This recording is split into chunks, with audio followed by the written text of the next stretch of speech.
dribble. There he goes down to the 20-yard line. Angling to the 15. Gone, baby. 5. End zone. Touchdown, Detroit Lions. Cade to the basket. Hooks on the run. He hits it. Pistons are back up. Pass over the line. Here's Kane on a change. He scores!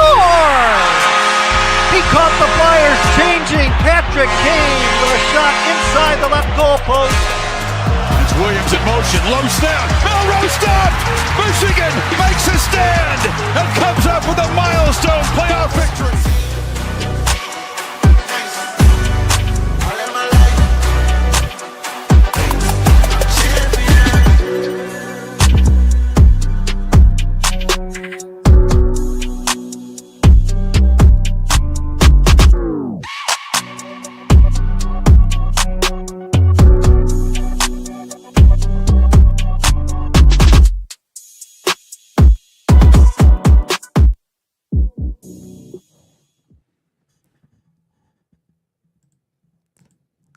This is the Sports Kid Podcast.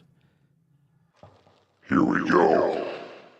This is the Sports Kid Podcast. Here is your host, the one and only Sports Kid. What is that? There we go. We had some miscues on the keyboard here. Yeah, that was... Do you want the voice changer? Nope. What's up, Emery? My mom's birthday. It's Mom's birthday. It's Mom's birthday today. Make sure you're right in the mic. Oh, yeah. So thanks for tuning in, guys. I'm the Sports Kid, and this is my dad, and we're here to bring you the latest on Detroit sports and more. That's right. We have a good show today. We have a special guest coming up. I won't give all the exciting news away. I'll let you share that in a moment. But yeah, good show. Not any really big news, I don't think, just yet. We got some things coming up, I think, later this month, potentially, with our friends at JMC Sports. We bought into a couple... Whatnot auctions? Couple whatnot auctions the other day. We didn't really hit anything big, did we? Some Bo Nix rookies. There was like a Brian Thomas Jr. rated rookie Pulsar or something Purple like that. Pulsar, yeah. Yeah. Yeah, but that looking forward to that. So stay tuned with JMC Sports. If you guys haven't checked them out yet, make sure to check them out. They got some cool stuff. But yeah, other than that, that's about it. If you are listening right now, do want to encourage you to subscribe, follow on all the different platforms if you can or haven't already. Trying to boost up our followers on YouTube. I think we're at 44 subscribers. Like to try to get to 100 over there, and then on Facebook, like to get a few more people there, and then on Spotify and the other ones as well. If you guys listen to the different podcast outlets, please subscribe there. We'd appreciate it. Other than that, I think that's kind of it right now, isn't it? Yeah. So we've got a great show for you today. We've got a special guest, Mike Muscat, and we're going to be talking about the Tigers and the Pistons lost to the Knicks. But first, as always, the recent scores and updates. So the Tigers beat the Angels 13-1, and are doing a great job with the record now being 23-10. That's awesome. So sadly, the Pistons lost to the Knicks in Game 6, 116-113. So Clutch 3-pointer coming in there at the end. yeah, by Brunson. So the title of this episode is At Least We Still Have the Tigers. Yeah. Wait, is that actually the title? Yeah, I think so. Yeah. At least we still... Man, I didn't even... That is the title of today's show because it's... I will say this because there's been times where, Tigers have been struggling early in the season and whatnot, but this year... last year? Yeah, like last year. I mean, we don't have Red Wings to talk about, unfortunately, but there is still playoff hockey. Now it's only going to be the Pistons. Or not the Pistons, the Tigers. Yeah, I mean, we'll talk. There's going to be a plethora of news to talk about, right, throughout the summer. Yeah, but for the recent scores and updates, it's only gonna be. You might have to stretch to like the Kentucky Derby. I don't even know who won. Sovereign, a horse called Sovereign won. Oh wait, is that horse's actual name? Yeah, I believe so. Because I read an article on Fox Sports and it said Sovereign, and I was like, what does that mean? I was like, They always have weird names on these horses, but yeah, so there'll be plenty of sports to talk about. Plus other people have asked, like, are we going to spread it out to, I mean, it is Detroit sports and more. So our friend Mike that's on here, a big chess player. He's one of the best chess players I know. So I don't know if chess is a sport. We could talk about chess, but there's hunting and fishing. We'll probably talk about those things. yeah, Right. So eventually. But there's plenty to talk about, especially right now when you got the Detroit Tigers historically playing historically well. How about that? Yeah, but we'll get into that later. Yeah, we'll get into that later. But I say we bring on our special guest. Yeah, should we give him a little intro, Mike? We'll get Just do a into drum roll. Yeah, we'll do a drum roll to bring on Mike. I'll switch the voice effects over, give him the full deal. But yeah, Mike's a friend of mine. Met him a few years ago. Become a pretty close friend of mine. I was privileged to officiate his wedding. So him and I are pretty good buddies, and the dude loves sports.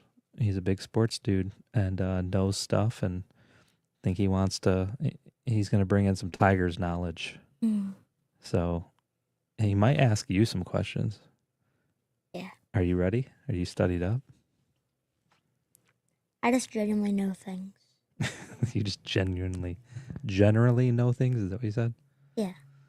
All right, so we're going to do a little drum roll thing. Real quick before we do that, we do have some chats. People in the chats. I don't think that we can see every comment. I don't know. Maybe not. But we do have Mel Stevens from Tallahassee on the road. She said, happy birthday, Janetta. Where's US 27? I don't know where we're at on US 27 she is.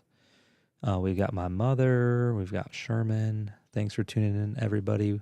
Appreciate you. So yeah, let me flip some things around here. We're going to give the drum roll effect, and we will bring Mr. Mike into the studio. Here we go. Now, joining the show, Mr. Mike Muscat. Man, what an intro. Oh man. Wow. What is up? Wow. I gotta get one of those for the house. That way anytime my wife needs my attention, she just throw that on the screen there. Yeah. The How's it voice going, guys? changer, the drum roll, everything. We are well. Tigers. Woo, man. I'm so excited that I get to come on and talk with you guys, especially after the game today. So I'm not going to take the thunder away. I'm excited to get chomping on some Tigers talk, but what a great game today. Yeah, definitely. What was the score again? 13-1. They've done, how many home runs was there? Do you know? I don't know exactly today. I know I remember their RBs used to do something where if you get 3 homers, they get free curly fries. So I think we're pretty much running them out of curly fries. But no, there was at least 3 or 4. I know Colt Keith went yard again. Kerry Carpenter, our boy, he went yard again. And I mean, not only just going yard, but I mean, hitting the ball hard. Javi Baez, they haven't even talked about him yet and his resurgence and how crazy that is. Yeah, it's great. I think they're either first or second right now in the AL in home runs. So they're hitting the long ball. They're doing it the right way. Yeah, it's been exciting to watch. Okay, we got a hot comment coming in from my buddy Tom Daly. He said, now it's 3 runs and you get free curly fries. So everybody can go grab those curly fries tomorrow. Get them. Just 3 runs. Wow, not even home runs anymore. Man, Arby's getting both.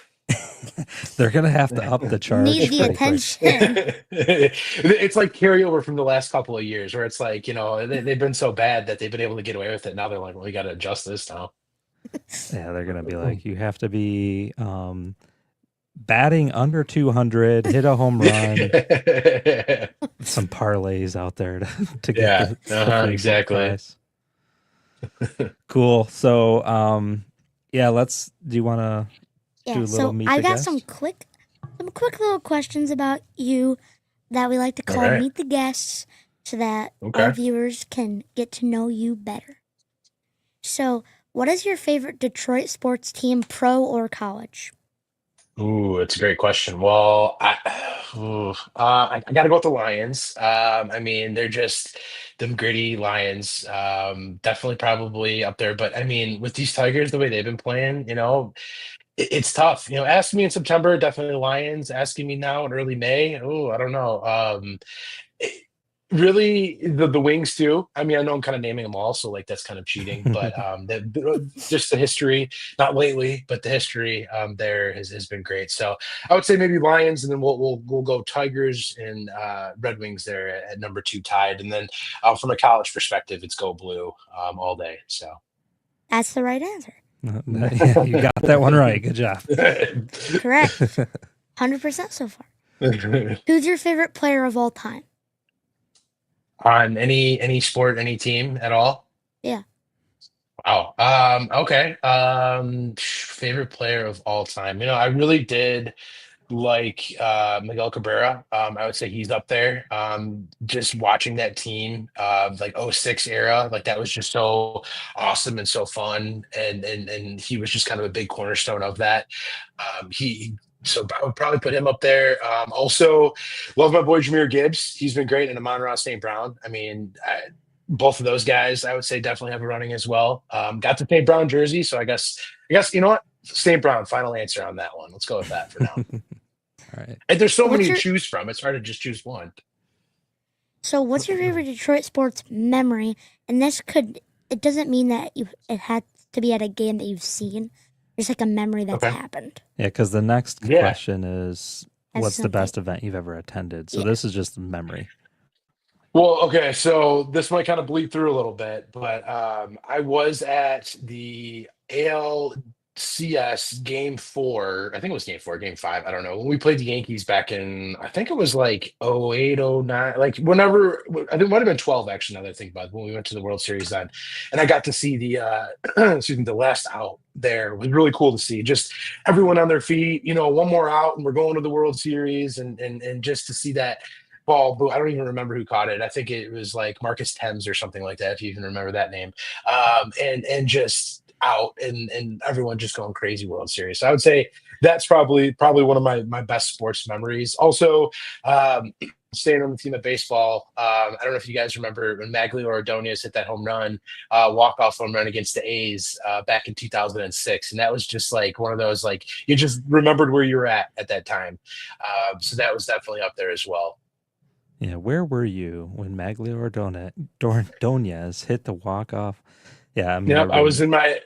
Yep, everyone knows. I was in my buddy's basement, and he jumped on my shoulders, and we were running around. I just won't never forget that.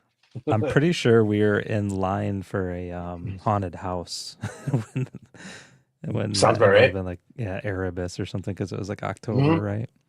Yeah. Yep. And that I saw that video again today, scrolling through Facebook or Instagram or something. Of classic. Yep, classic. Have to watch it. And then, what's your favorite sport to play? Like sport now to play? Or when you were a kid? Did we carry over the same question? Did you carry over both questions? A little bit. That's fine, unless you have another memory or. Yeah, I mean, I've also have personal sports memories, right? So like just in me playing. I'm trying to think of it. Like when my high school football team, we made it all the way to state finals. That was a crazy memory, playing out on Ford Field. That was a good time. I have like some hockey memories back when I was a kid, Joe Dumars roller hockey back in the day. Some good memories there as well. So kind of across the board. But yeah. Cool. Well, that bleeds into the next question. Segues right over. I did. It's like I know what I'm doing here. Yeah. So in Which terms is of your playing. favorite sport to play? Because Mike's gotten a little older now. He's playing a couple different sports, I I'm a think. dad now. Yeah. No, I would say favorite sport to play. I love playing baseball. So like softball, we actually got our first softball game tomorrow night. That'll be a good time. Always love that. Like playing golf too. I am not good at it one bit, but it's fun to get out there and hang out with the boys for a couple hours. So probably softball and golf. Where are you playing softball at? I play through the church through Journey, and so we're kind of I think we have 4 fields throughout Clarkston. It's like the Inner Lakes something or another men's softball thing. So yeah, it runs all the way till August, which is awesome. It's a super long season, and it's a good time. Sweet. Yeah, I wish our baseball season ran that long, but then I you'd have love no it. summer. Emery just started up playing baseball. Well, Okay, his game started last week. So you guys had a good team last year, didn't you? Yeah, we were 16-0, and then we lost in the championship. Jeez. Okay. Look Our out. best. What do you Our play? best. Sorry, our best win was 24-0. Ooh, so that's like a Tiger score. Not bad. We were the Tigers actually last year too. No, even better. Look at that. Yeah. So you guys are the reason the Tigers went to the playoffs, right? So that's pretty much because of you guys. I Yeah. think, you guys helped At carry one him. point, we had thought about like our team like would go to a Tigers game, but then we lost the championships. All right, what's your last question there? That is the last Oh, is it? Yeah. Okay. All right. Yeah, I guess so. All right. Cool. one. Yeah, we did get robbed in the championship. So yeah, Okay. Mike is now a golfer and a softball player. What position did you play in softball? I've definitely been a first base guy most of my life, but because of the aforementioned age that Bobby liked to bring up, even though I'm much younger than him, my shoulder's been bugging me, so kind of stretching it out a little bit hurts. So trying to move on from that this year, thinking about running some. I like playing a little bit of second base, and then I'll pitch from time to time. So Nice. we'll see what happens. Cool. Those are like the two. Second base and first are like the only positions I've played like long term. Well, not really. Yeah, long term. I can't make that throw from third and short. No, it's not. I might be able to get in front of it, but once that ball's thrown, look out. It's gone. So I like the second base, nice short throw. I don't know why I just did a throwing motion there, but you get it. Yeah, thank you for that. Or at first, you just don't have to throw it. Sometimes you got to do the underhand to the pitcher, but yeah, no, you can just run it there. Yeah, exactly.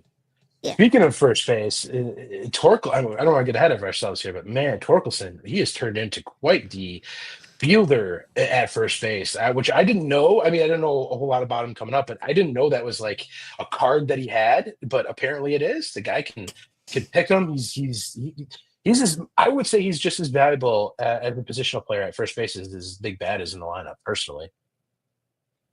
Yeah, that moves right into our next segment. It's like we scripted this. Yeah, it's like we talked about this before, which we didn't actually. We didn't. Oh, I'm sorry. Yeah, seriously.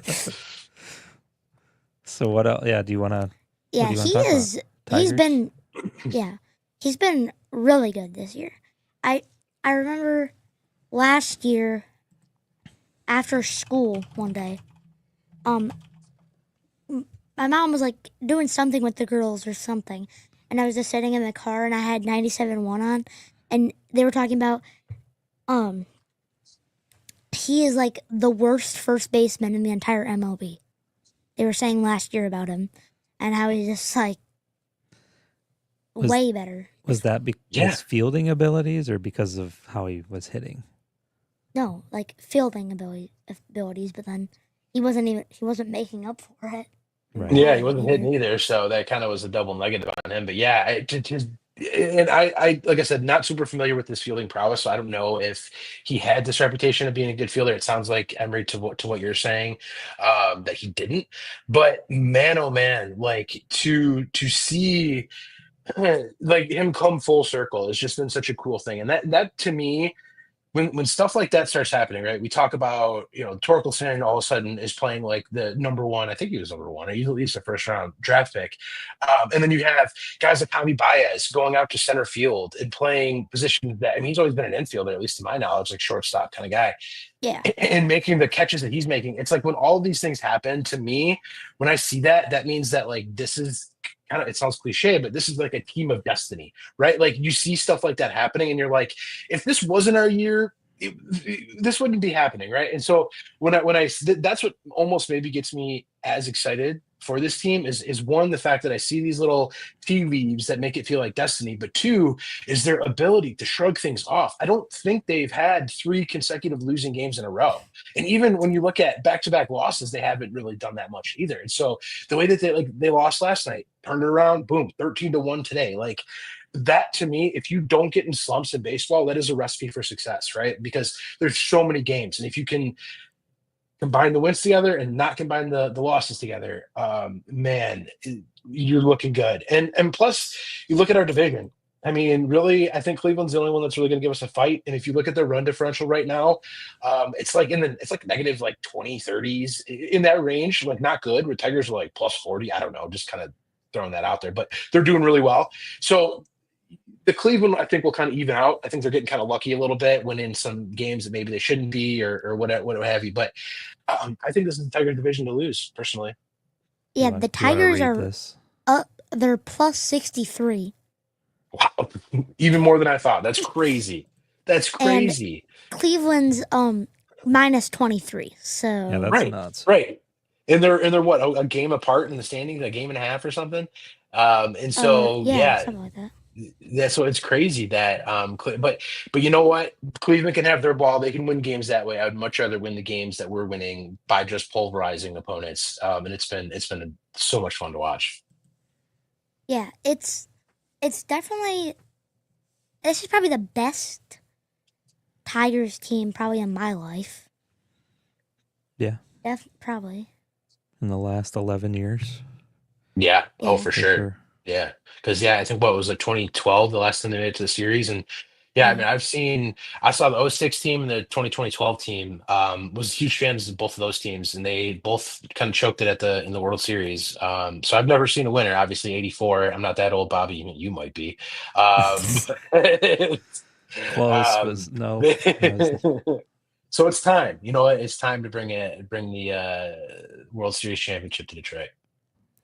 And I had a couple comments in here. The home run, Javi robbed was wild. Yeah. No, I haven't even seen it, honestly. And it was so smooth too. Like it was like the way, it wasn't like one of those like, whoa, kind of looked a little awkward, but he got it. Like it was like, you look like the dude's been playing center field since birth. Like and that's what is so awesome about him, is that he's just such like a kind of a cool cat out there. And to watch that go from, the shortstop days to now out in center field. I mean, because I remember when the season started, one of the big question marks I had was no Parker Meadows. And I mean, Parker Meadows all through last year and at the end of the year, especially, Gold Glover out there. And so when I found out, he's got that weird injury with like, I don't even know what it is, but it's like he doesn't have like feeling, or it's a weird thing that you don't see a lot. But when I found out that he was gone, they were talking about moving Riley Green to center, and I'm like, I don't know, but the way Javi's just come in and taken that spot over, like I said, stuff like this happens when it's your year, right? Like that, it's just, you see it all the time. And back to what you're saying about like Spencer Torkelson, and you don't really know like if he was like had a good reputation, kinda. He's always been like since he was drafted, because he's the number 1 overall pick. Yeah, he had been like the fan favorite, kinda, but he's never really been like, he hasn't lived up to it. Yeah, he's never really been like the best. But he well, they sent him down last year, and a lot of people, I mean, we're into the sports card stuff, right? And so collecting, you remember, was like, when did he get drafted? Like 21 or 20? 20. Was it that long ago? Yeah, I think. No, I don't know. It was 20, was it? It was 20. If only we had something that could tell us. Yeah, I mean, if only I had the internet in front of my face here. I pulled it up here. 2020. Yeah, you were right. Okay, the sports kid is always right. Never question it. That's right. That's right. It's a show. So, but when because I remember vividly going into the sports card store with you here in Lapeer, remember? Yeah. And everybody was chasing the Torque. They Yeah. wanted his rookie card. We did not get one, It might but have been like 121 that we had like gone into there. maybe. Because like that would have been like when we moved here. Well, we moved here in 20. The Oh fall yeah, of 20. I guess we did. But anyway, his card, I mean, was super hot back then. Everybody was chasing it. Yeah. I mean, he was supposed to be the best, and I mean, the stock always, value just dropped. Definitely. He's always been like, everyone's always liked him kind of thing, but he's never really been like a star first baseman.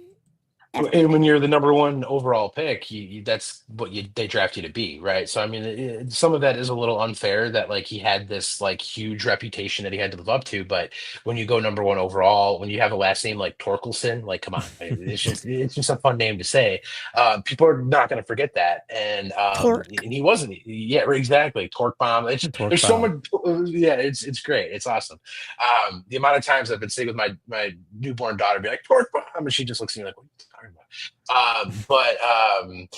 No, yeah, exactly. And I remember the big thing on Sports Talk again. I wasn't like super into the Tiger, like I was, but like I was kind of like in a distance at the beginning of the year because it's spring. There's a lot of other sports going on. Football's just winding down, the whole thing. And the two things that you heard nonstop on 97.1 was Torkelson and this like simulation and how he's getting this new whatever going on, this whole new way to hit groove and everything that. Exactly. Yeah. And then Baez. Those are the two things you heard of, and how crazy that it's flipped. And really the amazing thing out of all of this, like you just take like the 50,000 foot view, is that if you would have told me in the beginning of the season about a month ago, hey, we're going to be first place in the Central, a month in, we're going to be run differential, whatever you're saying, but like the starting pitching isn't what's leading off this conversation, I would have called you crazy. I mean, this team has always been built around their starting pitching.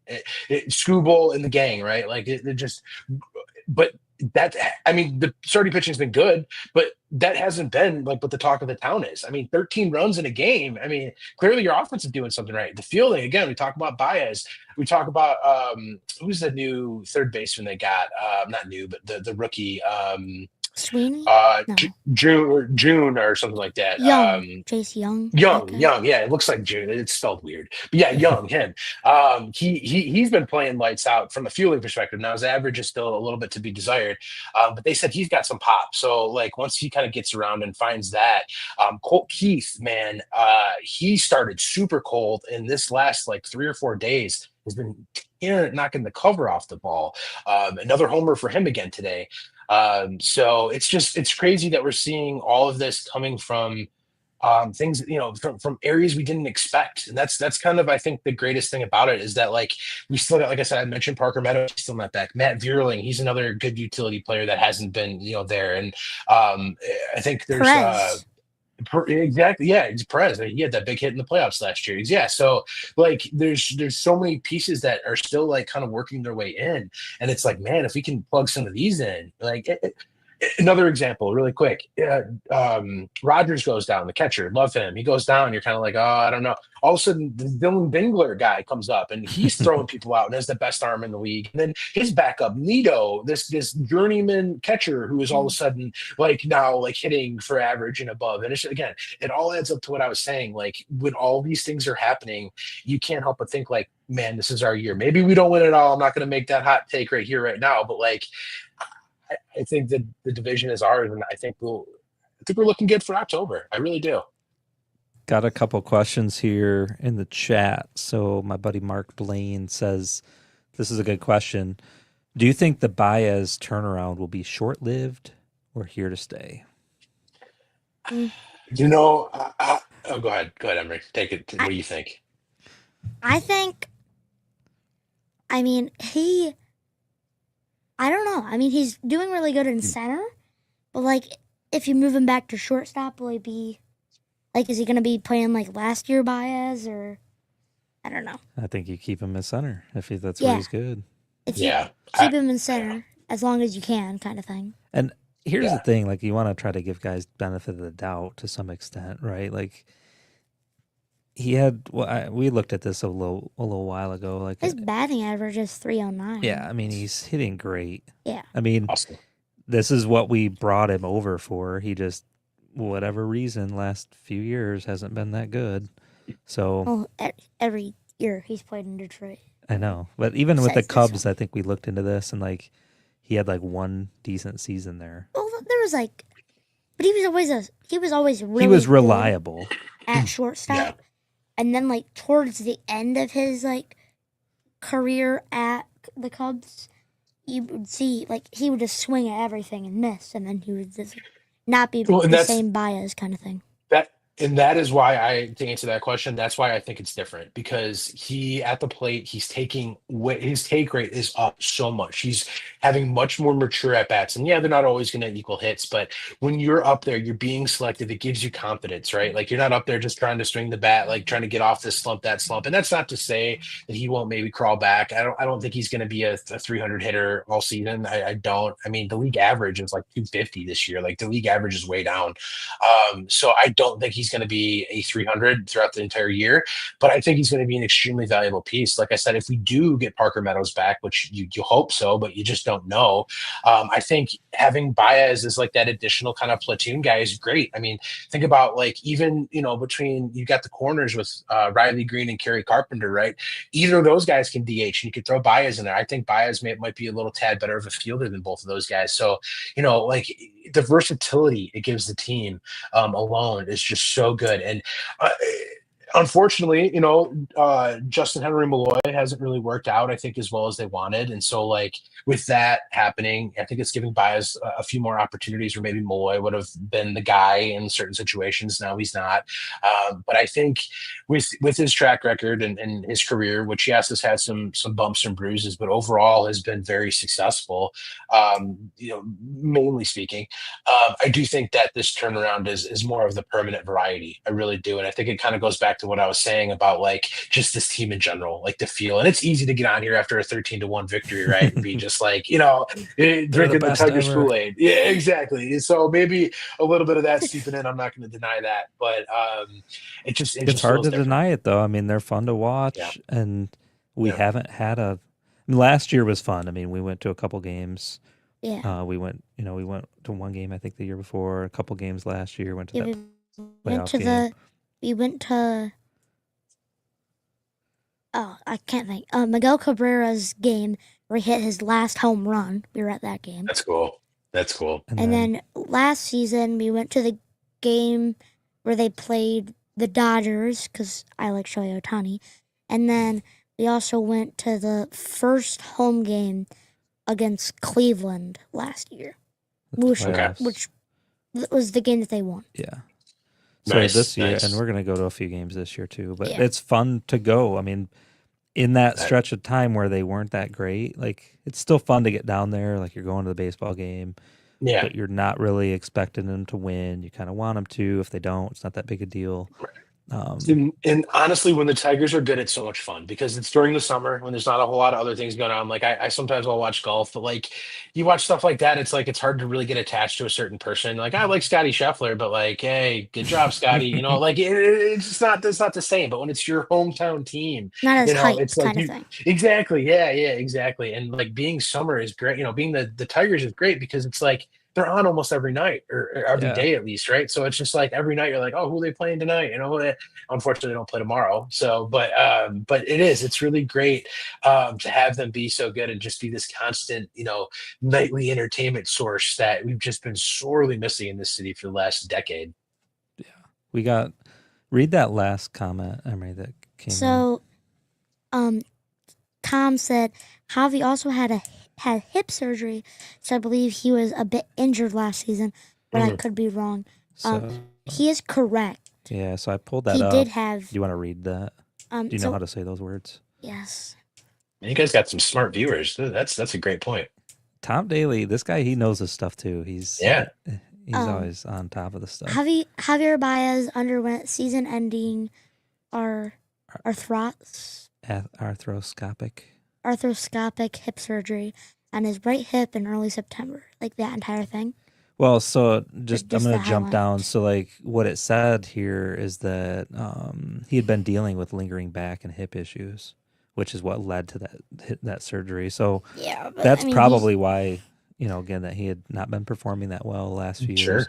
But it's crazy to think like this guy went season-ending hip surgery, early September, right? And remember, that's actually when the Tigers started getting good again. I Yeah, remember that. it was like right when they started taking off. Yeah. Yeah, and I didn't know this. I just assumed it was like some other issue, whatever. But for him to be back after having that hip surgery, and now he's performing well. I mean, they put some bionic hip in there, maybe switched out his shoulder or something too. Yeah, thanks for tuning in, Tom. Tom just said this is cool, guys. Try to tune in more. Yeah, go Tigers. Yeah. But yeah, and then Tom, read the other comment that he put up. This one, because this is true too. Who is he talking about? Oh, that's the team. Okay.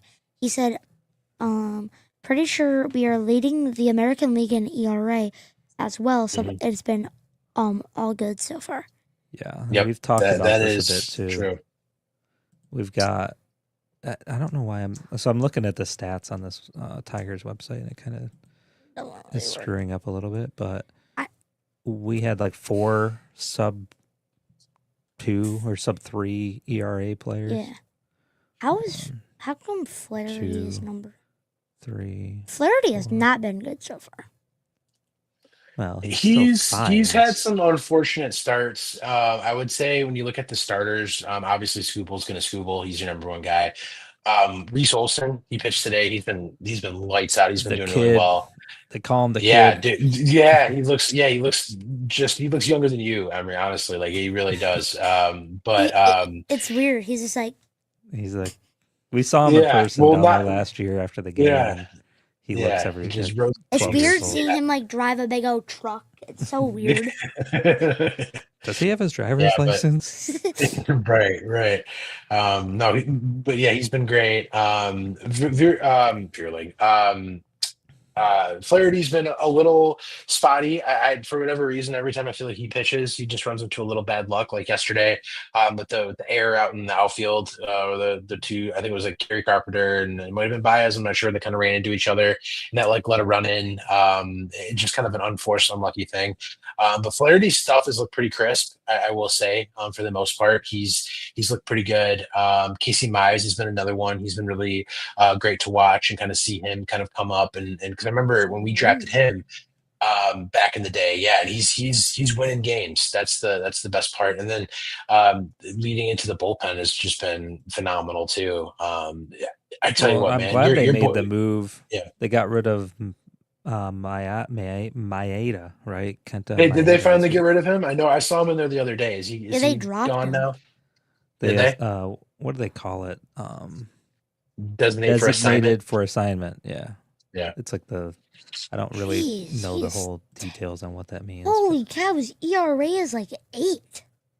Oh yeah. Well, he was a good. He pitched for the Twins back in the day, like maybe a handful of years ago. He always played pretty well, but he's one of those guys that he's an older guy, and he realized he's a little more of kind of a craftier pitcher, right? You know, I always think of like Kenny Rogers back in the day, just older like guy. He's still younger than me, by the way. Yeah. You know, that says nothing. But you know, he just has to. He's not like the Will Vest, right? That can just get up there and blow it right by you. And so when those guys kind of aren't hitting their spots, they'll get tattooed. And Maeda has been getting tattooed, so I am kind of happy to hear that he's gone. He kind of struggled the end of last year too. I feel like he did. It's been a couple of years. He was a starter for us when he came over. I think it was the beginning of last year. They actually had him as a starter, and clearly that didn't work. He's just hasn't been it. His ERA last year was 6.09. That's just not good. He hasn't had it for a while. Yeah, I want to say, if we're talking about ERAs, we can go over and look at the Dodgers.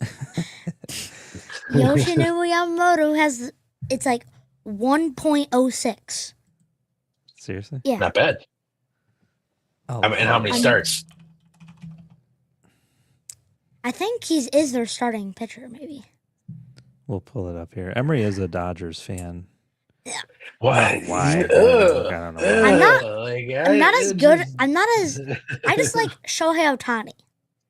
That's fair. So how miserable is that to be an Angels fan, huh? Like, not only are you the worst team in LA, but you're all-star Ohtani. Your entire franchise just decides to go over. Yeah. I don't know. His ERA is 0.9. No, it's not too bad. His win-loss record is 4-2. He started 7 games. I mean, that's incredible, actually. I was going to say I was having innings pitched, but I mean that if he started 7 games, that's quite a lot of innings pitched. Let's see him carry that through this season. 40 innings pitched. That's really good. Really good. This guy's got really good. Multiple no. He only had 2 home runs hit off of him. Not too shabby. Hey man, when you can buy a team, they're going to be good. What can I say? If you can, the best in the world yeah. too. Let's go find the best pitchers in the world. Yeah, and I can't wait till Shohei comes back. Until what? He gets hurt again? I feel like he's always out now. No, he's a beast. Okay. But when he's playing, he only has 8 home runs. That's not very good. more home runs than you have. Yeah, look at how many games he's played though, because that makes a difference, right? Like 8 homers in 10 games, pretty good. 8 homers in 40 games, and even that. Yeah, 32. Yeah, so not really. Torque's got more. We have a Spencer Torkelson. He's better than Shoei. Yeah, he's 10-35, so he has 3 more games played. So we got another comment from my mother. Number 17. She was asking, who made history this past week? Wait, the 2 home runs in the 9th. Oh, Riley Green. Riley Green. And Emery had a hot can't believe take. the first time. No. We're going to bring this up. No. Emery had a hot take on Riley Green. I had said before he had gotten hot, before the Tigers had gotten hot, I had said he's a tad bit overrated. It was too early to make that call, though. He's just. It was. Everyone. Now I take that back now, but he's just. Okay, yeah. Yeah, of course, it's easy to take it back. The hype is their hype. They hyped him up so much, and he didn't even have 20 home runs last year. He's got 21 RBIs this year. Yeah, he just hits the ball so hard. Like that's the thing. Like home runs are nice. Don't get me wrong. I love the long ball. Chicks dig the long ball, right? Isn't that the saying? But I'll take a guy who smokes. He has an exit velo of like over 100 miles per hour every single hit, and so even when he's getting out, he's just creaming the ball. And I know he had a super cold start, but you just like. I don't know, this is going to sound weird, but some guys, especially in baseball, because it's such like a rhythmic sport, you look at some guys and you're like, you can play. Like I get the same feeling with Javi Baez, right? Like I see him and he's just like so smooth out there. And I kind of feel that way with Riley Green. Like those kind of guys, of course, they're going to go in slumps. All baseball players are going to go in slumps. But guys like that seem to find their way out quicker than maybe your traditional players. So I agree. And I could understand why you'd say that. But he's too good. I mean, he was an all-star last year. I mean, so he can't be that bad. Yeah, he's good. I will say he's good, but let's look at his stats from last year here. Or I guess he had. Okay, so I guess he had. His MLB career. He's only had that many runs. Here was his average last year. 2.62. So I mean, it's pretty good. Very good. Yeah. Yeah. Well, it's funny because I remember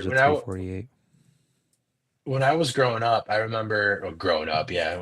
in my day, I remember like if you could hit like 300, like that was like the difference between like a good player and like an average player. I feel like that's gone down. I don't know. It feels like the 300 the pitchers are better, is right? not. Yeah, they are, and and I don't know if I'm sure that's a big thing to do with it, but like when I heard the other day that the average like for the league is 250 or right around that, I was like, really? I always thought 250 was kind of low, but apparently not. So 262, that's pretty good.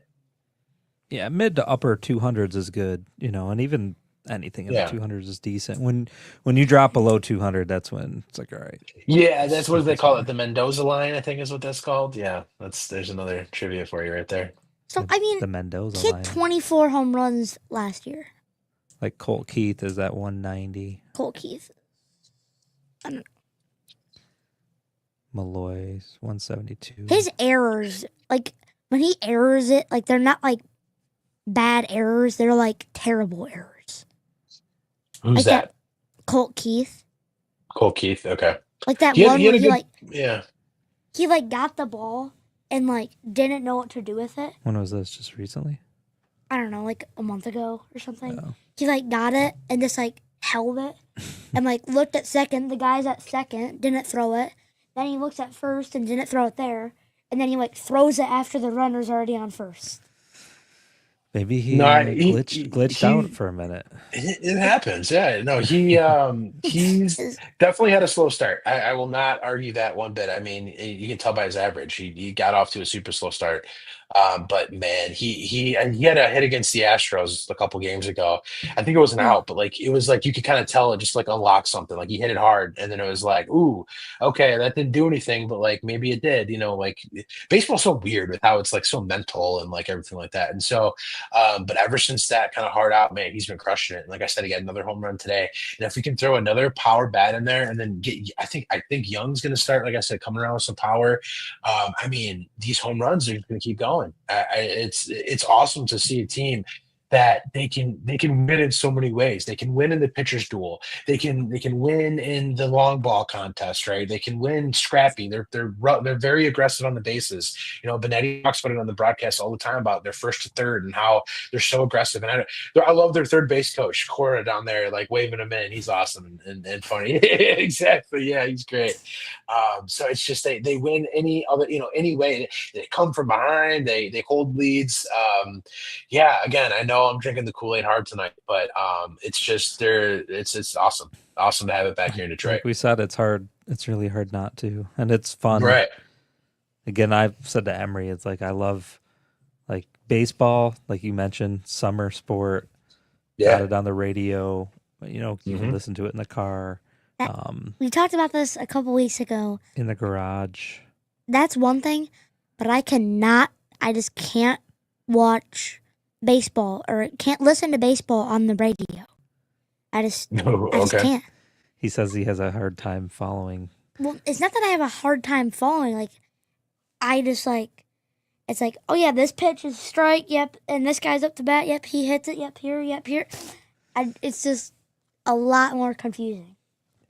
And That, and I'll say too, there's like a lot going on, right? So it's like you want to know, like it's kind of you kind of briefly touched on chess there, but like it's kind of the same thing, right? Like if I'm playing chess, I want to look at the board and I want to see what the board looks like. Same thing with baseball, right? Which some would say is the chess match on grass. Like with baseball, I want to know, okay, we got how many guys on do we have? Like where's the infield playing, right? Are they shifting them? Like how's it going? And there's a lot of like those nuanced details that Yeah, when you're exactly. listening on radio, it's a little harder to kind of follow. And I will say we're blessed to have Dan Dickerson. I think he's one of the best guys on the call. So when it comes to radio, we have one of the best, out there. For sure. But shout out Dan. Maybe my shout out can get him on your podcast here. Yeah, he's listening, so I appreciate that. Yeah. Hi Dan. Big fan. But no, I do understand that there's something I mean, I'll say the bottom line is this: is that I am paying $20 for the FanDuel, whatever it's called, to watch the Tigers, which should tell you all you need to know. Because if I'm that invested to watching these guys, that tells you something. Because the Wings, the Pistons, none of them got me over the edge to pay the subscription to watch the regional sports, but these Tigers did it. So bravo to them. Yeah, I just so talking outdoors, Michigan, summertime, being on the lake. When growing up, mom's grandparents had their cabin on the lake up north, Wolf Lake, and they had the outdoor speakers, and we'd be up north, Tigers playing in the background, we're messing around on the water. What's better in Michigan? Nothing. No, Nothing. I mean nothing at No. all. Maybe throw a 7:30 tea time in there just because it's sunny until 10:30 at night. But no, it really is. It's the soundtrack of so many summers growing up, right? Like that's the best thing about it is I We remember, might have to where invest I in was some at. outdoor speakers just for that reason. I'd do it. I got the subscription, so if you need me to hook up the login credentials, which I'm sure you have too. So, but Yeah, yeah, we're on it, man. We're able to watch the games, but I don't know. To me, I love listening to the Tigers. Showed us. Like I said, hockey, Dickerson's hockey's one of the hard to best. watch, but hockey you can listen to. Funny But thing it's with that. So I was at the Hockey Hall of Fame. This is way back, and like they have this one. At least they used to. They have this one like little section where you can like be an announcer, right? And so like there's a game going, and like you're sitting there announcing the game. Hardest thing I've ever had to do. super Like hard. like the way it moves so fast. Oh, go to here, and to like be able to know like, oh, they have it, and then they have it, and to like it's so hard. So props to all the hockey like announcers because like man, that moves fast. Yeah, I've done the same thing before, and yeah, they make it look really easy. We get They comment do. coming in here from my mom. She said my mom always had the Tigers on the radio. They were only Yep. televised on Sundays back then. And then Mel says I was lucky enough to have Ernie Harwell, which I do remember him too, and his distinct accent, voice. Like. But yeah, I think you mentioned a minute ago was, arguably we have the best in the country, and I think that goes across all sports. I mean, you can listen to the Lions on the radio, Yeah. great play-by-play. Oh, Even Dan the Miller's Red the man. Wings. Oh, Yeah. yeah. Like there's something about it. Like, I mean, maybe it's because that's what we grew up with, but I mean, I've listened to Lions, Wings, Tigers, Pistons. Basketball is a little bit different on the radio, but I mean it's the same. But we've got some incredible play-by-play guys. Basketball on the radio is kind of like watching it. Like there's not like much more to it, kind of. I'm trying to gear Emery up into. I think he could be a play-by-play or color commentary guy when he grows up. Okay. No. Uh, I mean, I think just be the podcaster. Why do you even need to swim out? You got it figured out. You're good to go. You're the sports Yeah, kid. that's right. He's the sports kid. But yeah, no, it's good. We Tigers, we kind of talked a lot about Tiger, and again, the show's mostly about the Tigers. Do we want to touch on the Pistons? I mean, again, we can. it's been the podcast has been interesting. So like our very first episode was talking about the Lions playoff loss. Yeah. Right. So we've had these roller coaster ride, that we've been on. So like, and it started off down because I think I was talking to Mike the other day about it. Is when we started the podcast, the idea was like the goal was like to ride the Lions towards the Super Bowl. And so we thought we had a few weeks or whatever, and then they lost. And I remember they lost, and then we watched the college football national championship. And then I was like, let's just wait for this to happen. And then we'll have more stuff to talk about, and then we'll start it. But see, in the highs and the lows, there's always something to talk about. Yeah, that was like the there's lowest that, of the lows. Because like the Lions lost, and then Ohio State won the national championship. It was rough. So yeah.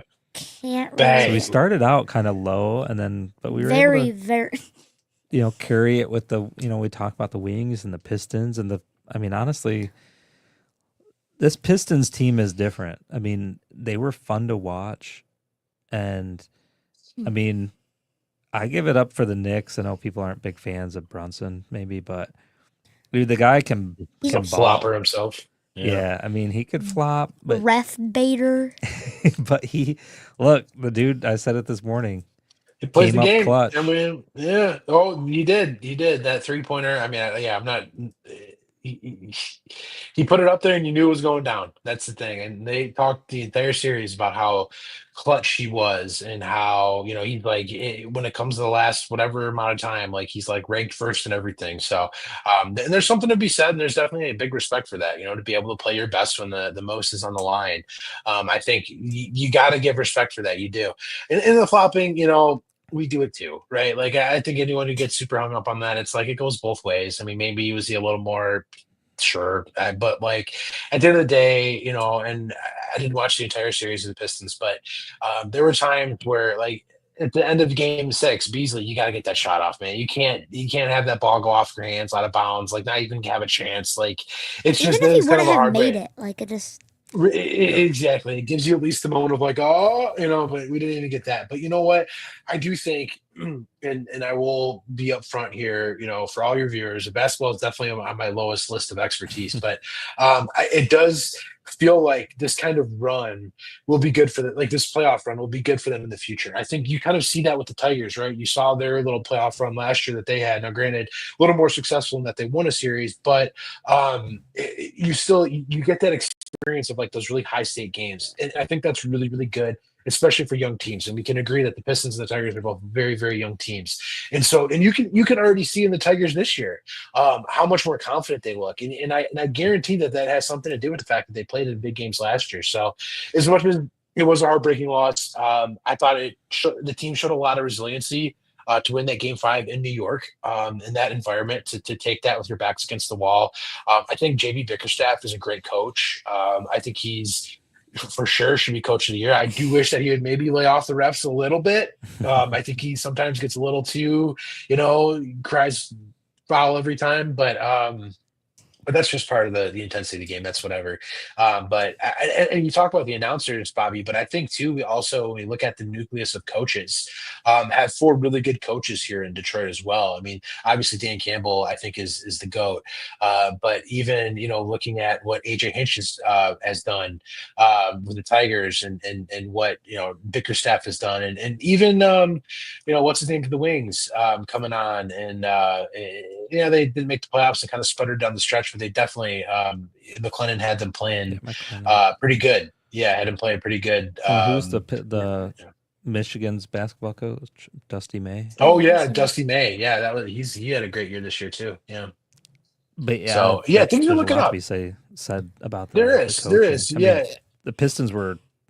We talked about it last week again. They were terrible last year. I mean, absolutely laughable. They literally had the record for the most amount of losses in a row, right?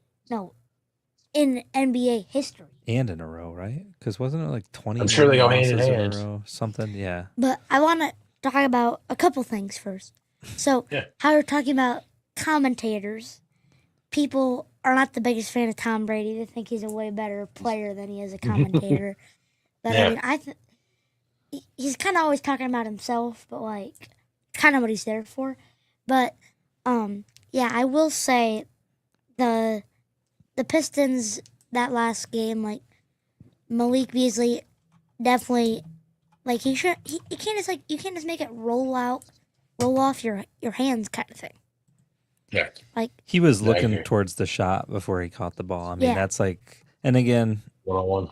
Benefit of the doubt. Yeah. I mean, we're not in that moment, but it is 101, right? Like catch the ball first, just like in football. Like, I mean, I get it. The moment's big, but when you get paid to play a sport, you got to make that play. I mean, and he'll tell you the same thing. I don't think he would. Nobody's going to argue that. And then we could not contain Karl Anthony Towns either. And not many people can. I was talking to Zach, who's been on the podcast before this morning at church, and he was like, the way he shoots is the weirdest thing ever. Because he's 7 foot, he doesn't even jump, and it's just like bullets. And he makes it. And he makes it. It's so infuriating. I know. Doesn't even need the backboard. It's just like. No. Was he the guy shooting the threes? Yeah, the massive, very tall guy. Yeah. It's like the trajectory of that ball. There's no air. It's just like. And it's the back of the net. Like, I don't even know how he does it, but. Yeah. And that's tough to guard. You don't really have a guy who's that size that can come out on the perimeter and guard a 7-footer that's popping threes. Yeah, was he the one that shot that like 3 with Cade in his face? No. Who That was that? OG Anunoby, I'm pretty sure. Okay. Yeah, He had a like good that series one. too, at least a couple games. He was Well, yeah, pretty. He was Cade a was like, thorn. I think Cade was Cade, right in his face. Cade and was not, honestly, I would say he was not doing the best defense. Because he was in his face, which is like all you can really do because you can't really touch him.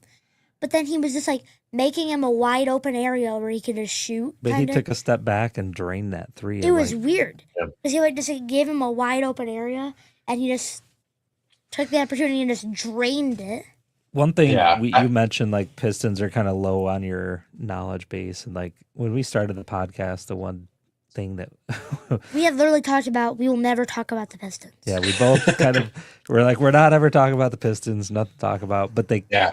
came alive. We had a special. Isn't that episode funny where how Emery when the team joined the wins, it bandwagon. doesn't when a team wins, it doesn't matter. Like winning cures all else. Like even baseball, as much as I've said on here, I've talked about the Tigers for an hour now. And I love the team I do, but like the last 2-3 years, I don't know who's on the team. You know what I mean? Like it's just like Right. when they start winning and you put out a good product, like I love hockey, but like I couldn't really name most of the Red Wings, to be honest with you, because they haven't put out a good product, and like Right. winning will get you to talk about the team, and the Pistons are a perfect example of that. Look at the LCA, like how bumping it was down there, just for these playoff games. Like the city will come down. You put a winning product out there, the city will support it, and they will. I mean, Tigers last year, same idea. Crazy to see the difference. And I mean, you guys know you went to some games last year. The beginning of last year, I'm sure there were probably a lot of empty seats. And that was not the case towards the end of the year. And so winning, even though, like I said, I talked about Pistons are kind of lower on my priority. I was watching the playoff games. I was, even my wife came downstairs and was like, we're watching the Pistons now. I'm like, yeah, they're in the playoffs. Come on, let's go. Yeah. I will say, after the Cleveland win, going down like the tunnel, like going out, the entire stadium was chanting Jared Goff. Oh, after the Tigers game. Yeah, after they had won. Yeah. The entire stadium was chanting Jared Goff. Yeah. Yeah, the $1 million question this year is, and we have a Goff chant audio drop here on the board, but will people resurrect the Goff chant, or is that kind of I just wish, I'm whatever, you do it, you want to do it. But like, why we got to do it at other events? You know what I mean? Like, I don't know. Like, I'm like, it's not the Lions game. Like, I get it. It's like a Detroit thing more than that. But like, I don't know. I'm like, people doing it in supermarkets and stuff. I'm like, I guess, I just, I don't people know. were hyped. It was a good product. Back to your point, people were buying it. They were repping it, eating it up, loving it. And now you look at the Jared Goff kind of fanfare in the city, and people are, I mean, they're definitely still in his corner, I would say, no doubt. But I think, compared to this time last year, people are like, hey man, like I mean, let's be honest, he played like total dirt in that Commanders game. He did not play well. And there were a couple games throughout the year where he didn't play. Like the Texans game, I think was a great example with 5 interceptions. Like he a couple times like cost us those games. And I don't know. I think he's still great. I think, he can, but it'll be very interesting this year to see how he does post Ben Johnson. And to see like how much of that was Ben Johnson calling plays specifically for Goff that, put him in positions to succeed. Now Goff still has to throw the ball, right? So it's like, I'm not saying that he's still the same quarterback, but let's see how he does now that things are kind of shaking up a little bit here, and he doesn't have his buddy Ben. And in fact, now Ben is on is in the division, the Trader. And now you got a team that you play twice a year that knows your tendencies, and so. I don't know, man. The Lions, I know we're kind of jumping all over the place here, but the Lions, they, I don't want to say they worry me because they don't. I don't think we're going to win 15 games again. I don't really want to win 15 games again, to be completely honest with you. I mean, I do, but like, I don't in the fact that like, I feel like last year we were just like, we almost expected it, where it's like the previous year where we made it to the conference championship. It was like, it felt so much more like you were just like holding on to every moment. I don't know. It just felt different. Do you agree with me on that one compared to last year? It was, yeah, I would definitely agree. Like, because like last year it was like, oh, the Lions are going to win this game kind of thing. It's like, oh, they're playing this team. They're terrible. We're going to win. It was like Right. when we played, what was it? Jacksonville or something. We won like 52-7. Yeah. It's just like those kind of games are like a gimme, kind of. Yeah. Or like Oh, the I year was, before, yeah. Mhm. or the year before, it was like every game, it was like, are they going to win this one or are they not? Yeah. And then we were actually in Florida when they were playing Tampa, but it was in Detroit. But anyways, we were walking around wearing our Detroit jerseys in the Tampa airport, just like loaded with Buccaneers stuff. We look like, I don't know, and it was like a different kind of thing. It was like But we had to kind of earn it because the season before, I mean, we came close, didn't get there, but there was so much hype at the end of that season. Yeah. Beat Aaron Rodgers. Yep. And we traded Jamal Williams and DeAndre Swift, but that's fine. Yeah, but Jamal Williams, I honestly think like he was the guy. There's been different memes and arguments about Jamal Williams, how he was kind of the guy that like flipped the switch for Detroit because he just brought this different level of hype, kind of like he was a funny dude, whatever. Yeah. And then he was just here for his little period of time, and then they sent him packing, and then after that they carried the torch, but they had to earn it. The back to your point is like it's good to lose. Emery's team last year, baseball, undefeated. Was that cool? Sure. I kept saying, I hope they lose. I would have rather been in the other team's situation, have lost more games. Yeah. Like when they didn't matter, kind of, and then would have won the championship. Because like I'm telling you, that's exactly what it is. I mean, I remember like growing up, it's the same exact thing. You lose that, and you want it that much more next time. I think about even a little bit of hockey talk here. Same thing with the Panthers last year, right? They won the Stanley Cup, the Florida Panthers. The year before, they had lost. I believe they made it to the Stanley Cup Finals and they lost. And so, like that was the same exact thing. Like you just get so close to tasting it, and you hunger for more. And that's why, again, the Tigers, they're playing with a completely different edge this year than they did last year. I think a lot of that has to do with their postseason run last year. Pistons, I think you're going to notice it. Same thing next year, right? Like they're going to come out and they're going to now. It can go one of two ways, right? You can either go, the way where you learn and you thirst for more, or you can kind of go the Lions way, right? Like the Lions should have been the same thing. They were one half of football away from the Super Bowl, like playing in the Super Bowl. They should have been in the Super Bowl. There's no way they should have blew that lead against San Francisco. And I think they came into it, and I don't, no doubt in my mind that they were hungry for it. But at the same time, again, success sometimes can breed complacency, and when you just win and win and win, sometimes you kind of lose that edge a little bit. I remember when I was growing up, I played flag football, back in Sterling Heights days, and my team, the Bengals, we played for 3 years, only lost one game, and won and it was just that one game though. I took more out of that one game, that one loss, than all of the other 3 years worth of wins, right? Because there's something about, and I know we've kind of touched on it, but chess is kind of the same idea, right? Like when you play those games and you lose, there's almost that angst in you to be like, I want to play again. I want to get me back out there, coach, kind of thing. And it can work, it can work both ways, but I think you have the people around, the Pistons organization and the Tigers organization, really all the organizations minus the Red Wings, Stevie Y, kind of on the hot seat, that, I think they all have really good, strong coaching staff and a solid kind of front office, right? And so, willing to make the moves, but at the same time, like, I don't know, it all depends on how you kind of tailor it. But I do think that losing is important for a lot of reasons, but one, just to humble you. And who knows, maybe the Lions losing the way they did was the best thing that could have happened to them last year for this year. You don't know. You have to lose, exactly. Yep. Exactly. Yep. You have to lose to know how good it is to win. And we said last year, baseball wise, I kept saying to the other coaches, like, I kind of wish they would lose because, like they didn't. And then they had to learn how to lose in the championship game, which is and that ain't fun. That is not. It's not when you want that lesson to be learned. No.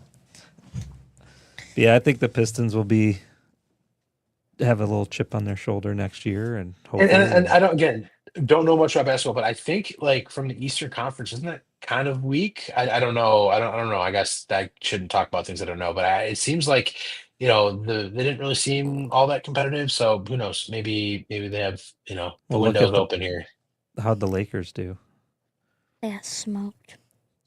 So bought the best team money can buy, basically, and Yeah, they lost 4-1. Did you see what Anthony Edwards was doing after the game? He went around the court, and can you look up what number he is? 'Cause I don't know.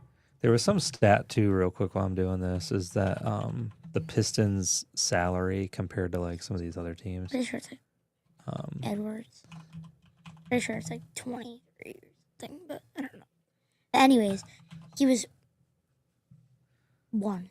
Okay.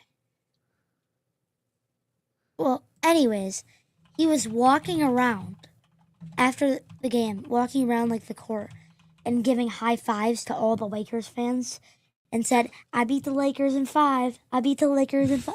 He just kept saying it and did like 3 laps around, and it was just Basketball players are kind of petty, man. I tell you what, they definitely have a little bit of a sass to them. It seems more than other athletes. I mean, every sport has their sassy athletes, for lack of a better term. But it seems a little bit basketball, you get them all the time. Yeah, I mean, like, but LeBron's coming back again next year, so no one likes Okay. LeBron. But yeah. So the Detroit is, just to follow up what I was saying, Detroit is last in the NBA, salary wise. How do you guys feel Last? how do you feel about them bringing, say, someone like a KD over this year, for next year? Kate, is that actually like a rumor? I mean, I don't know. I've heard a little bit on sports talk radio. I know Phoenix has got to get rid of him. I do know that. They're not going to be paying him, and it's kind of like you just said. The Pistons have nothing but money, so it was kind of floated around. I'm sure they're Who not was just the going to one give him you were away. mentioning? There was Giannis. Yeah, I've heard Mike? Giannis too. Yeah, That Would they trade Jalen Duren for Giannis? you'd It was like you'd Jalen have to. Duren, Yeah, Jalen Duren and Jaden like a Ivey. first round draft pick or something like that. Would they trade that? Yeah, I would have. Yeah, that in a heartbeat. You'd probably have to do a couple of first rounds. I know the NBA Yeah, draft's a little different because there's only a couple, like, compared to like the NFL draft, right? yeah, it's just weird. But Emery's a big yeah, Giannis fan, by the way. And I'm not a Giannis big good. Giannis fan. I just like him. We went to a Pistons I just game last month. Emery's wearing his Giannis jersey because, well, we went and it was against the Bucks. I went. Yeah, and I did buy a Cade Cunningham jersey and I switched it out there, but Oh, uh, so I would like it was like Giannis is good though. Watching him in person and seeing how big this guy's arms are. Well, he just like we looked it up. His wingspan is like 7'5". yeah, it's some crazy crazy. wingspan, and seeing him just It's weird. stretch Armstrong. It like when he's defending you, he's just like He blocks half the There's court nothing you can do. almost with his arms. Nothing you can do. he's they like got him, he's that'd like be nuts. wrapping his arms around you just to like grab the ball, and he's just like Yeah, Reminds you of yeah. the first Space Jam, right? The Michael Jordan, at the end of it, where he just stretches It's like, out and dug. Yeah, exactly. Yeah. that's how he Yeah, is. no, Giannis would be cool. Giannis would be cool. I again, you're gonna have to give up a lot, and it's like, I don't know if some of these older guys, like KD, especially, like, I don't know, like, everywhere KD's gone, I feel like is kind of not really panned out. So it's like, it's kind of the one common denominator, And KD's kind of been known to be like kind of super diva, right? And like really kind of like a locker room like cancer kind of guy. So I don't know where if I really Giannis want is him here. Giannis is like the opposite kind of. Right, exactly. Yeah. So I would definitely want more of a I know. Giannis, I but know. I would also think that'd be a higher Sorry. price. You good? Another one would be like Devin Booker from Yeah. Phoenix, but Yeah, like he'd be good. he's their franchise though. Like I Yeah, they're don't not think gonna. we Yeah. would get them. But I No, he's mean, locked into a long-term deal too. So if you're gonna get him, you're gonna get him with a lot of years left. Whereas like a KD is gonna be a 1 year, right? So you can get maybe a little cheaper. So yeah, Booker would be nice. It would be really nice. But also too, like and I was listening to Sports Talk a little bit on this. Like they didn't have Ivy, and so like there is an argument to be made that like, hey, just get healthy and play the team you have, right? Instead of just shipping everyone off for maybe one guy, which maybe, but they do have a lot of money and a lot of cap space left, so they definitely can make the splash. It's just a matter of does someone want to come here and kind of be? They would have to kind of be second fiddle, because it's kind of Cade's team, I would say, at least from what I can gather. So like, it's hard to convince a KD or a Giannis, like, hey, maybe I don't know. Maybe. yeah, I'd say if Giannis comes in, it'd be like he'd kind of like take over the show kind of thing. Yeah. But then like the hype behind it Oh, would yeah. just be massive. Because Yeah. he's like an NBA in a whole franchise player kind of thing. Mhm. Like Sure. he's probably like he's like a staple, you could say, of the NBA kind of thing. At least Yeah. nowadays. Oh yeah. Yeah, for Yeah. sure. Or like SGA, but Emery's an SGA fan too. no. Emery likes all the big name guys, which is that's cool. All right, well There's a we're reason at why they're like big name guys. 9 o'clock here, a little over an hour and 15 minutes. Anything else you want to touch on? Oh, I think we talked about everything. I will Yeah. say And what more. before we go, I wanted to lay this trivia out for you and whoever watches this. How many days has it been since we briefly touched on Michigan, Ohio State? How many days has it been since Ohio State has beaten Michigan? Any ideas in football, of course? Any ideas of how Probably many days? like I don't know, like Days. So probably like it's been a couple years, so any guesses for either of you guys? It's I love this stat. It's my favorite. like 1,200 probably. 1,200. Okay. Yeah, so I thought Like- it was something in the 12, like in the thousands for sure. I don't know, like 12, 9. I don't even know. 1280. 1,280. Okay. Bobby, what do you That's a- think? What's your guess? Honestly, I was thinking about in the same area, but it might be upwards of like 1,400. 1,982 days.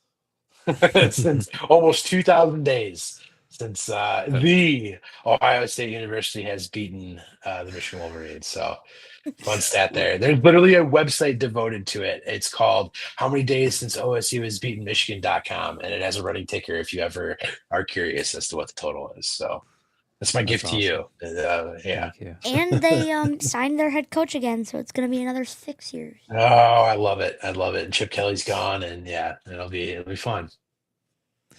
Yeah, I'm looking forward to some. I don't know. We don't want to rush through summer. You're But the other day, We got- something came up with college football. I'm like, man, something about the fall. I mean, I'm into hunting, best. so like, get to hunt. There's college football. I don't know, NFL.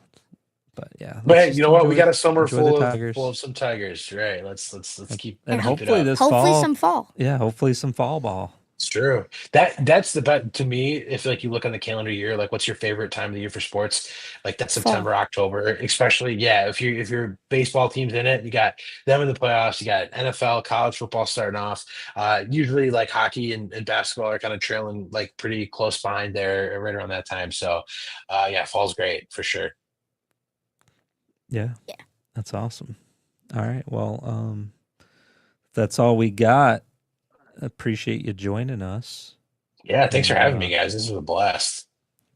Yeah, thanks for being on. Definitely know your Tigers talk, so we'll have you on again. And yeah, anything you want to say to him? Yeah, just thanks for coming on and sharing all your knowledge about the Tigers. Yeah, absolutely. Absolutely. It's been a pleasure. And yeah, like I said, always happy to come on, whether it be talk some sports, beat Bobby in chess for the 26th time, whatever it is. Happy to do it. So Yeah, just for the record, I have beat you 9 times. Yeah, And well, I'm that's 1-0 so. 1-0 in person, so that's all that Okay. matters. All right, well, okay. But thanks for coming on. Let's cut it. Yeah, let's just cut it right there. Oh, you can censor it. Yeah, I do have the. Hold on a second. Where's that? Yeah. I should have Exactly. beeped you out when you're talking about. But yeah, stay in the green room on the back side of this. I'm gonna Gotcha. boot you out of this, but then we'll connect again in Cool. just a minute. So thanks Sounds a good. lot, Mike. Yep, thanks for coming. Yep. See you later. Bye. See you later, guys. All right. Yeah. That was a good show. Yeah, definitely. Did you have fun? Yeah.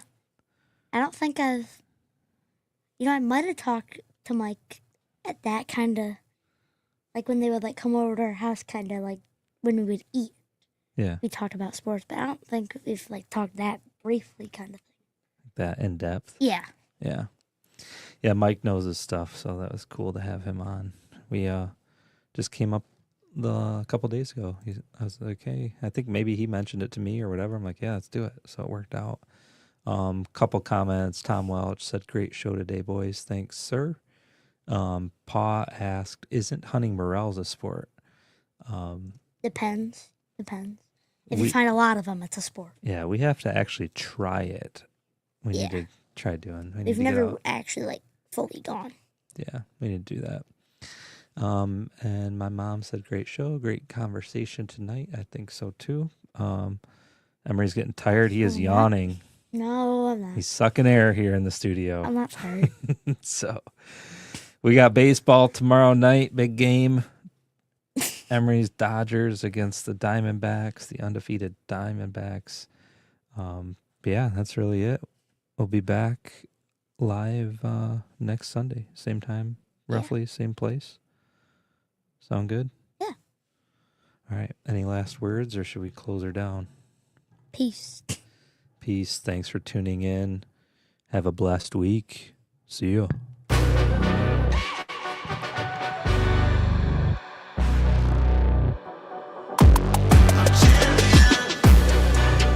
This has been the Sports Kid Podcast with Emery Root and special guest Mike Muscat. See ya next week.